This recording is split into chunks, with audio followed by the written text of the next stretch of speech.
में एक ब्राह्मण अपने परिवार के साथ रहता था। एक सुबह वो जब सोकर उठा तो कुछ चिंतित था। उसकी पत्नी ने पूछा, आप सुबह सुबह किस चिंता में हो? तब ब्राह्मण ने कहा कि आजकल मुझे रोज सपने में एक व्यक्ति नीले कपड़े पहने दिखता है और कहता है, मैं तेरे लगूंगा। ये सुनकर उसकी पत्नी बोली, ये तो शनि देव हैं और आप पर शनि की दशा लगने वाली है। अब जब वो सपने में आए तो कहना कि लग जाओ, लेकिन 1.25 पहर से ज्यादा की हाँ मत भरना। अगले दिन फिर ब्राह्मण को रात में वही सपना आया। वो ब्राह्मण बोला, लग जाओ। शनि देव ने कहा, ब्राह्मण, मैं तेरे 7.5 साल के लिए लगूंगा। ब्राह्मण बोला, नहीं महाराज, ये तो मुझसे सहन नहीं होगा। फिर शनि देव बोले, ठीक है, तो 5.5 साल के लिए लगूंगा। इस पर भी ब्राह्मण बोला, नहीं महाराज, ये भी नहीं। फिर शनि देव बोले, 2.5 बरस। ब्राह्मण बोला, महाराज, ये तो नहीं झेला जाएगा। ऐसा करते करते शनि देव बोले, 1.25 पहर के लिए मेरी दशा तुझे सहनी ही होगी। इस पर ब्राह्मण ने हाँ कर दी। सुबह उठकर ब्राह्मण ने अपनी पत्नी को सारी बात बताई और बोला, मुझे 1.25 पहर की दशा लग गई है।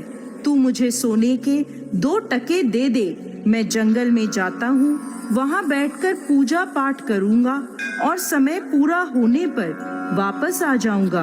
तू घर पर ही रहना, बच्चों को भी बाहर मत जाने देना, किसी से झगड़ा मत करना। ऐसा कहकर ब्राह्मण जंगल में चला गया। वहाँ पूजा पाठ करने लगा। 1 पहर बीत गया। ब्राह्मण ने सोचा, 1 पहर तो बीत ही गया, थोड़ी सी देर है, ये तो रास्ते में ही कट जाएगी। ऐसा सोचकर वो घर की ओर चल पड़ा। परंतु शनि की दशा से कौन बच सका है? शनि देव ने रास्ते में मतीरे लगा दिए। ब्राह्मण ने सोचा, बच्चों के लिए मतीरे ले चलता हूँ। ब्राह्मण ने माली को आवाज लगाई, माली नहीं आया तो ब्राह्मण ने एक सोने का टका वहाँ रखकर 2 मतीरे तोड़ लिए और अपने थैले में रखकर आगे चला। शनि देव राजा के सैनिक का भेष धरकर आए और बोले, ये तेरे थैले में क्या है? ब्राह्मण बोला, मतीरे तोड़कर लाया हूँ। वो बोले, खोल कर दिखा। जैसे ही थैले में देखा तो मतीरों की जगह राजा के बेटों के सिर दिखे।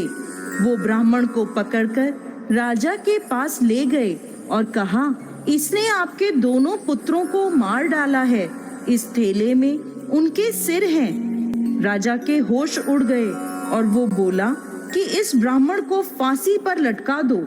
जब ब्राह्मण को फांसी दी जाने लगी तो ब्राह्मण बोला, मैं अपना पूजा पाठ कर लूं, फिर मुझे फांसी पर लटका देना, ये मेरी आखिरी इच्छा है। राजा बोला, ठीक है। अब ब्राह्मण की दशा का जो थोड़ा समय बचा था वो उस पूजा पाठ करने में पूरा हो गया। और उधर राजा के दोनों लड़के शिकार खेलकर वापस आ गए। उन्हें देखते ही राजा हैरान हो गया। उसने सोचा, ये क्या, मेरे बेटे तो जिंदा हैं। राजा ने ब्राह्मण की फांसी रुकवा दी और बोला, तूने ये क्या जादू टोना किया है? ब्राह्मण बोला, महाराज, मैंने कोई जादू टोना नहीं किया, ये तो मुझ पर शनि की दशा लगी थी, उसी का परिणाम है। राजा ने पूछा कि दशा लगने पर क्या उपाय करना चाहिए? तब ब्राह्मण बोला, यदि राजा के शनि की दशा लगे तो काले हाथी का दान करना चाहिए। किसी सेठ या साहूकार के लगे तो काले घोड़े का दान करना चाहिए। साधारण गृहस्थ को लगे तो वे काले कुत्ते को तेल से चुपड़ी रोटी दे, पीपल में जल सींचे और कथा कहानी करे। इसके बाद राजा ने ब्राह्मण को छोड़ दिया। ब्राह्मण घर पहुंचा तो उसकी पत्नी ने पूछा, थैले में क्या लाए हो? तो ब्राह्मण बोला, मतीरे लाया हूँ बच्चों के लिए। पत्नी ने थैला खोलकर देखा तो मतीरे की जगह धन ही धन हो गया। पत्नी ने पूछा, इतना धन कहाँ से लाए हो? आपको तो शनि की दशा लगी थी। तब ब्राह्मण बोला, जब दशा लगी तो मतीरे की जगह सिर कर दिए, फांसी पर चढ़वाने की तैयारी हो गई और उतरी तो मतीरों की जगह धन कर दिया। हे शनि महाराज, जैसी हालत ब्राह्मण की लगती दशा में करी वैसी किसी की ना करना, और जैसी दशा उतरते करी वैसे ही सबकी करना। बोलिए शनि देव महाराज की जय।